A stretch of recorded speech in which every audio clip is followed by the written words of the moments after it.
하나님의 축복과 은총이 여러분과 함께하길 주님의 이름으로 축복합니다.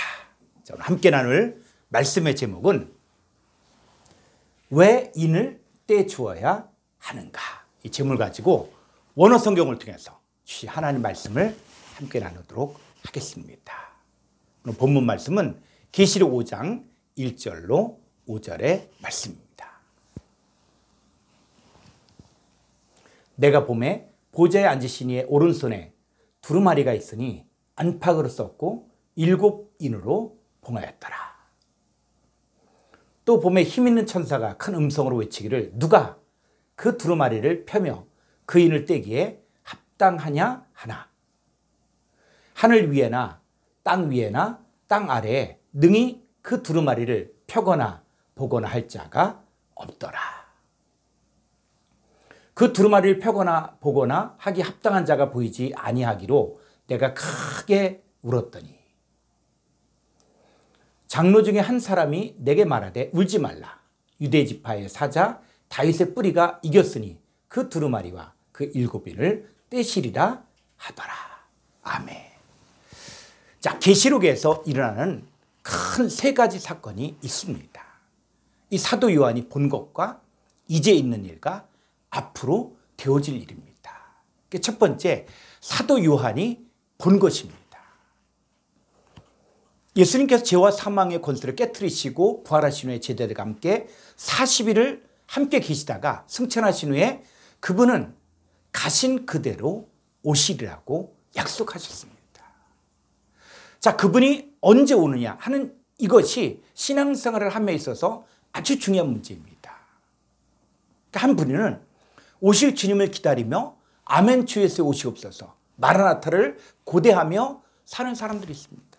근데 이 사람들의 문제는 뭐냐면 지금까지도 오실 주님을 기다리면서 주님이 하늘에 있다고 믿으며 자기 힘으로 최선을 다해 혼자 신앙생활을 하고 있지만 자기 안에 이루어진 하나님의 역사가 어떤 것인지를 모르며 막연한 신앙생활을 하는 사람들이 있습니다. 또 한 부류는 다메섹 도상에서 부활하신 주님을 만난 사울이 눈에 비늘이 벗겨져 주님을 보는 신앙생활을 한 것처럼 내게 오신 예수님을 영접함으로 말미암아 현재 그리스도 예수 안에 새로운 피조물이 되었고 또 예수님과 연합하여 영생의 존재가 되었고 죄사함을 받아 하나님 앞에 의인이 된 사람들로 현재 신앙생활을 하고 있는 자들이 있습니다. 자, 말씀 보겠습니다. 계시록 1장 5절로 6절의 말씀입니다. 또 충성된 증인으로 죽은 자들 가운데서 먼저 나시고 땅의 임금들의 머리가 되신 예수 그리스도로 말미암아 은혜와 평강이 너에게 있기를 원하노라. 우리를 사랑하사 그의 피로 우리 죄에서 우리를 해방하시고 6절 그의 아버지 하나님을 위하여 우리를 나라 헬라 원문에서는 왕과 제사장으로 삼으신 그에게 영광과 능력이 세세토록 있기를 원하노라. 아멘.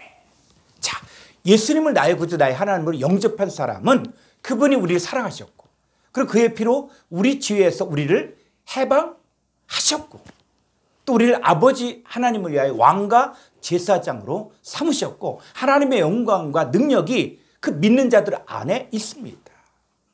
사도 요한은 자기에게 이미 이루어진 사건을 환난과 핍박 가운데 성도들에게 동일하게 일어났다는 사실을 알리기 위해 계시록을 기록했습니다. 자, 두 번째, 그 사도 요한이 본 것은 뭐냐면 이제 있는 일을 7교회를 향해서 기록했습니다. 7교회에 속한 자들에게 일어날 이 악한 자들의 역사와 그 가운데 끝까지 믿음을 지키고 인내하고 죽도록 신실함으로 이긴 자들이 얻을 축복을 말하면서 귀인 자는 성령이 교회들에 가시는 말씀을 언제? 현재 들을지어다. 그러니까 지금 있는 일, 신앙생활하면서 이루어지는 일들을 말하고 있습니다. 여러분, 신앙생활의 끝이 이 땅에는 교회에 들어와서 봉사 잘하고 헌금 잘하고 또 직분을 얻는 것이 전부가 아닙니다. 교회는 광야에서 이스라엘 백성들이 가나안 땅에 들어간 것처럼 이 광야교회 안에서 하나님의 백성들을 훈련시켜 그리스도 예수 안에서 함께 상속자가 되고 함께 지체가 되고 함께 약속에 참여하는 하늘의 유업을 얻는 하나님의 아들들로 세워져야 합니다. 이 교회 안에는 알곡과 가라지가 함께 자라고 있다는 사실을 분명하게 알아야 됩니다. 사탄이 교회 안에 몰래 뿌린 이 가라지들의 가르침을 받으면 하늘의 것을 알지 못한 성도들은 쉽게 미혹을 당하여 세상의 것을 추구하고 또 세상적인 축복에 눈이 멀게 하여 하나님 나라를 보지 못하게 합니다. 교회 안에서 이 발람의 교훈과 니골라다의 교훈으로 인해 다른 예수, 다른 영, 다른 복음을 전하는 자들이 교회 안에 있다는 것들을 알고 이들을 주의해야 됩니다. 자, 또 한 가지는 뭐냐면 교회 밖에서는 여전히 이 교회를 향한 세상의 핍박과 조롱이 늘 있어 왔습니다. 예수님께서도 너희가 세상에서는 환난을 당하나 담대하라. 내가 세상을 이겨노라고 하셨습니다. 실제로 초대교회 성도들은 세상 속에서 엄청난 핍박과 혼란과 유혹과 시험을 당하고 있었습니다. 그런데 우리 믿는 자들은 그들과 똑같이 사는 것이 아니라 이 세대를 본받지 말고 하나님의 선하시고 기뻐하시고 온전하신 뜻이 무엇인지를 분별한 삶을 살아야 됩니다. 우리는 썩어져가는 구습을 진 옛사람을 벗어버리고 오직 우리의 심령이 새롭게 되어 하나님을 따라 의와 진리의 거룩함으로 지으심받은 새 사람을 잇는 자들입니다. 우리 말씀이 입과 마음에 있고 말씀이 육신이 되어 하나님의 영과 생명을 가진 자로서 하늘의 유업을 얻을 자들입니다. 그래서 이 땅에서 받는 어떠한 핍박과 유혹과 시험이 와도 담대하게 끝까지 믿음을 지킴으로 하나님 나라 안에 들어가 하나님 주시는 이 평강 가운데서 하나님의 백성으로 살 수 있도록 용기와 희망을 주는 책이 바로 계시록입니다. 사도 요한은 자신이 믿고 전하는 신앙으로 인해 자기 자신도 반모섬으로 유배되었지만 이것은 불행이 아니라 오히려 하나님의 놀라운 뜻과 계획이 있다는 것을 말하면서 너희도 환난 가운데 신앙을 포기하지 말고 담대하라, 이기라 이렇게 응원하고 있습니다. 일곱 교회에 일어난 이 사건들은 어느 시대건 교회들에게 똑같이 일어나는 신앙생활의 모습을 이야기하면서 현재 이기는 자가 되기 위해서는 어떻게 살아야 한다는 것을 계시록을 통해 분명하게 가르쳐주고 있습니다. 심판과 구원, 이 배교와 타락, 또 영생과 영광이 현재 교회 안에 나타나고 있기에 내가 어디에 서야 할지를 결정하게 하는 것이 바로 계시록의 가르침입니다. 자, 세 번째는 계시록 4장부터 22장까지는 하늘에 올라가 앞으로 되어질 일을 기록하였습니다. 계시록 4장 1절을 보겠습니다. 2일 후에 내가 보니 하늘에 열린 문이 있는데 그 열린 문이 뭡니까? 예수님이 나는 양의 문이라고 했죠. 그래서 예수님 내가 곧 길이요 진리요 생명이니 나로 말미암지 않고는 아버지께로 올 자가 없다고 했는데 그 열린 문이 바로 예수 그리스도예요. 자, 열린 문이 있는데 내가 들은 바 처음에 내게 말하던 나팔 소리 같은 그 음성이 이르되 이리로 올라오라. 이후에 마땅히 일어날 일들을 내가 네게 보이리라 하시더라. 계시록 4장 이후부터는 땅의 일을 말하는 것이 아니라 하늘의 열린 문을 통해 하늘에 올라가서 이후에 마땅히 되어질 일들을 일어날 일들을 보여주었는데 사도 요한은 성령에 감동된 상태에서 앞으로 되어질 일들을 미리 보았고 또 계시록을 기록했습니다.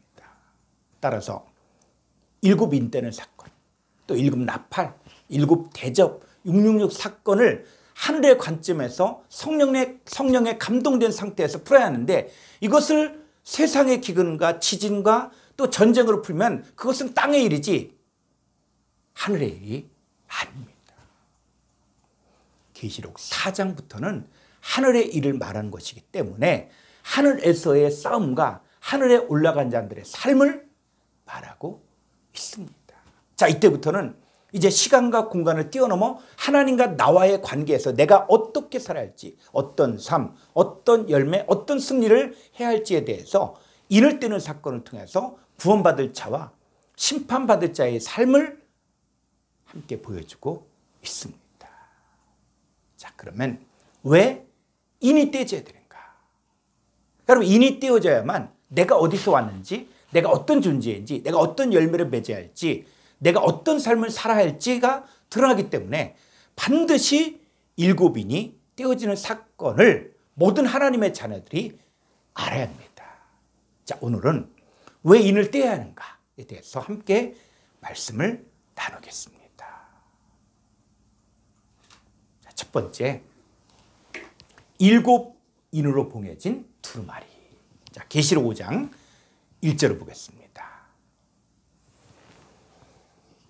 내가 보매 보좌에 앉으신 이의 오른손에 두루마리가 있으니 안팎으로 썼고 7인으로 봉하였더라. 자, 여기 보니까 이 두루마리가 무엇을 말하는 것일까요?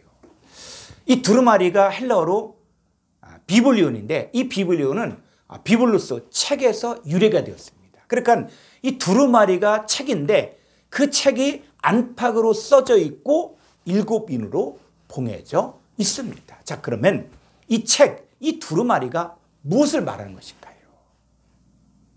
책은 누군가 말하고자 한 내용을 글자로 기록한 것인데, 하나님께서 인간에게 말하고자 한 내용을 기록하여 준 것이 바로 뭡니까? 성경책이에요. 자, 출애굽기 32장 15절로 16절을 보겠습니다. 모세가 돌이켜 산에서 내려오는데 두 증거판이 그의 손에 있고 그 판의 양면 이쪽 저쪽에 글자가 있으니 그 판은 하나님이 만드신 것이요 글자는 하나님이 쓰셔서 판에 새기신 것이더라. 자, 하나님이 쓰셔서 판에 새긴 두 증거판을 주셨는데 그 판에 안팎으로 기록하여 준 것이 바로 십계명 돌판입니다. 하나님이 모세를 통해 이스라엘 백성들에게 하라고 한 것과 하지 말라는 것을 기록한 십계명 돌판도 일종의 책입니다. 자, 우리가 구약 성경을 보면서 주의할 것은 왜 하나님께서 이렇게 하셨을까? 이렇게 돌판에 십계명을 써서 주신 목적이 무엇인지 그 이유를 알아야 합니다. 자, 고린도서 3장 2절을 보겠습니다. 너희는 우리의 편지라. 우리 마음에 썼고 무사람이 알고 읽는 바라. 3절. 자, 그래서 너희는 우리로 말미암아 나타난 그리스도의 편지다. 먹으로 쓴 것이 아니라. 그래서 먹으로 돌판에 쓴 것이 아니라 이제는 살아계신 하나님의 영으로 육의 마음판에 기록이 된 거예요. 구약의 십계명은 먹으로 돌판에 썼지만 신약에서는 하나님의 영으로 육의 마음판에 쓰게 됩니다. 자, 우리는 하나님의 영으로 육의 마음판에 기록된 그리스도의 편지요, 책이요, 두루마리입니다. 이사야서 8장 16절을 보겠습니다. 너는 증거의 말씀을 싸매며 율법을 내 제자들 가운데에서 봉함하라. 자, 이 증거의 말씀을 싸매며 율법을 나의 제자들 속에 봉함하라는 말은 말씀을 안팎으로 기록하라는 거예요. 그러면 이 제자들이 바로 책이 되는 것이고 두루마리가 되는 것입니다. 자, 그러면 이 증거의 말씀과 율법이 봉함된 제자들이 어떤 상태로 존재하고 있습니까? 신약성경 요한복음 6장 45절을 보겠습니다.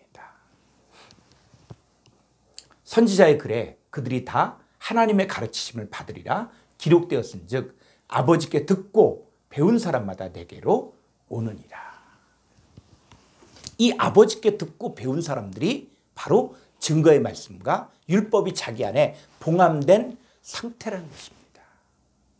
그러니까 우리는 성경을 배워서 하나님을 믿는 것이 아니라 이미 아버지께 듣고 배운 상태, 즉 안팎으로 기록된 상태가 봉함된 상태인데 이 하나님의 가르치심을 받으면 기억나고 생각나고 깨닫게 되는 것입니다. 그러나 아버지께 듣고 배웠지만 하나님의 가르치심을 받지 않으면 말씀이 기록된 7인으로 봉해져 있다는 말입니다.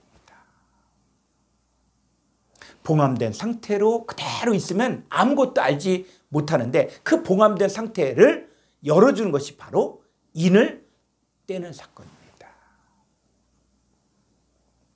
자, 그럼 두 번째. 누가 인을 떼줄 수 있는가? 계시록 5장 2절로 3절을 보겠습니다. 또 봄에 힘있는 천사가 큰 음성으로 외치기를 누가 그 두루마리를 펴며 그 인을 떼기에 합당하냐 하나.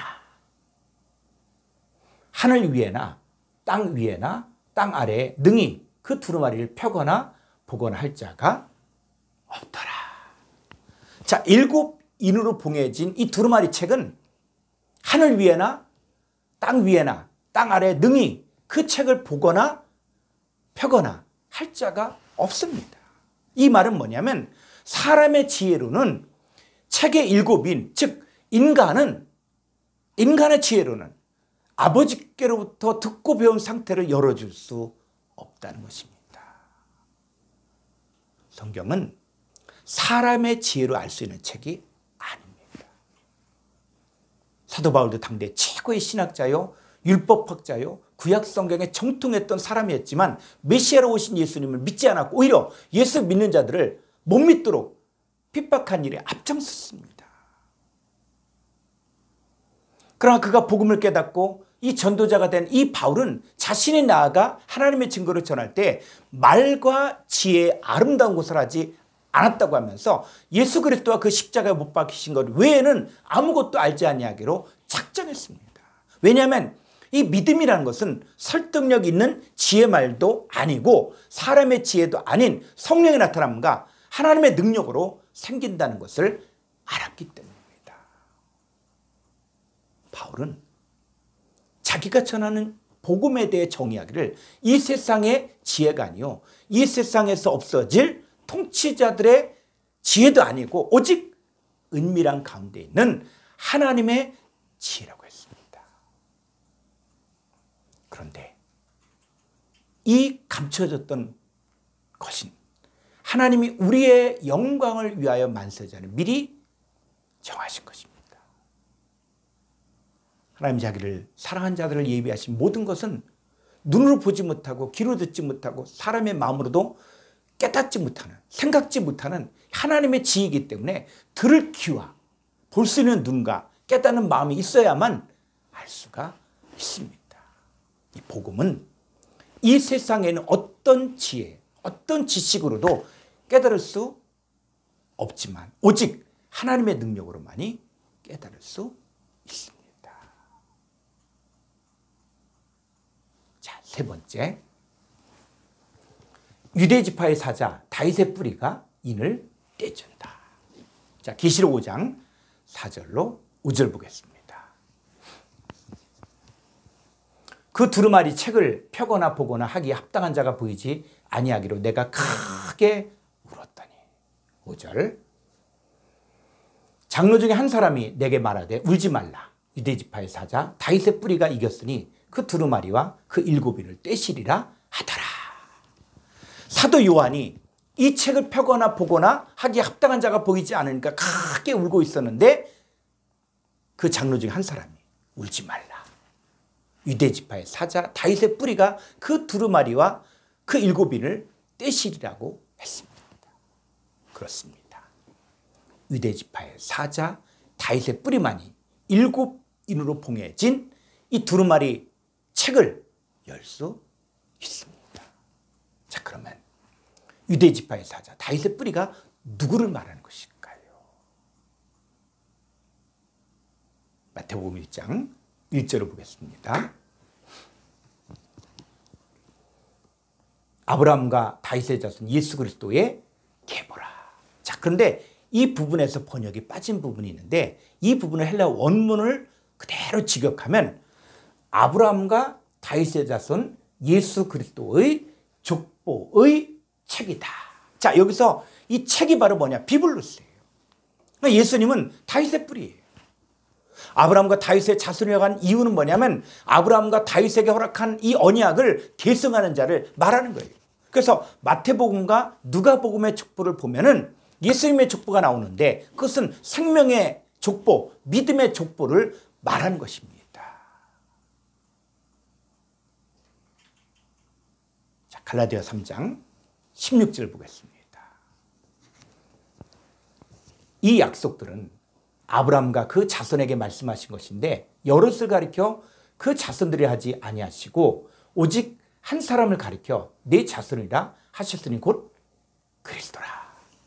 자, 아브라함이 믿음의 조상이고 아브라함과 이삭과 야곱에게 준 약속들이 있고 그 후손들과도 약속한 것이 있는데 성경은 아브라함의 약속이 성취되는 그 자손이 누구냐? 누구라고 말하고 있습니까? 바로 그리스도예요. 그리스도. 구약의 모든 약속은 그리스도에게 적용되는 것입니다. 구약의 모든 약속이 예수 그리스도에게 성취가 되는데 예수님이 바로 유다지파.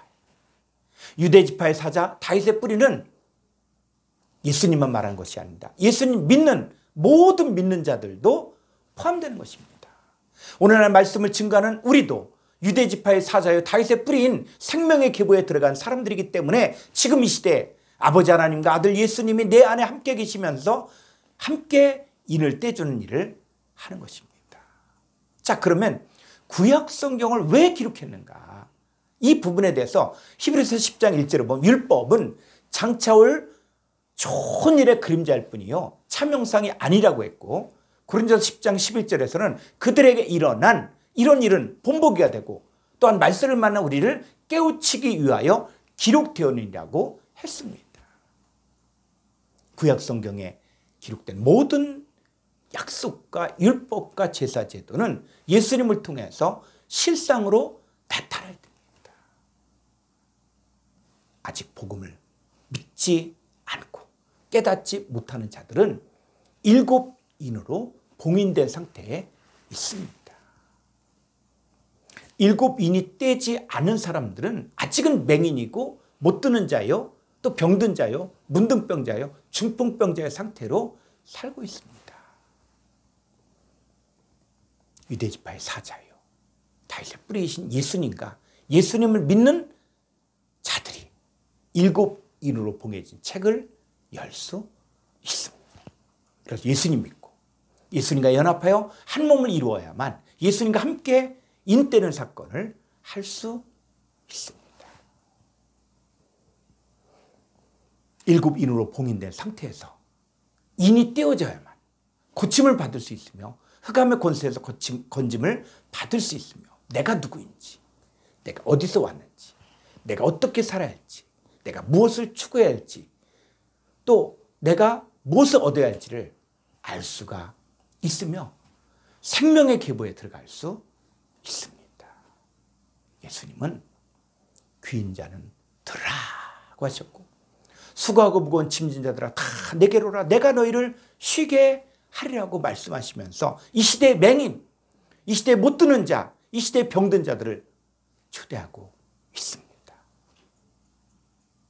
사도 요한은 예수님 안에서 여러분에게 있는 일곱 인이 다 떼어지고 여러분 안에 이루어질 일들을 일곱 인이 떼어지는 사건을 통해서 미리 기록해 놓으셨습니다. 여러분에게 있는 일곱 인이 떼어져야만 여러분은 어떤 존재이며 어떤 삶을 살아야 하는지를 분명하게 가르쳐주며 말씀이 입과 마음에 있고 말씀이 육신이 됨으로 하나님의 아들답게 살게 해주십니다. 일곱 인이 떼어진 이 사람들만이 영성을 얻고 하나님 나라의 열매 맺는 삶을 살 수 있습니다. 여러분 모두가 예수님께 나와 일곱 인이 다 떼어지기를 주의 이름으로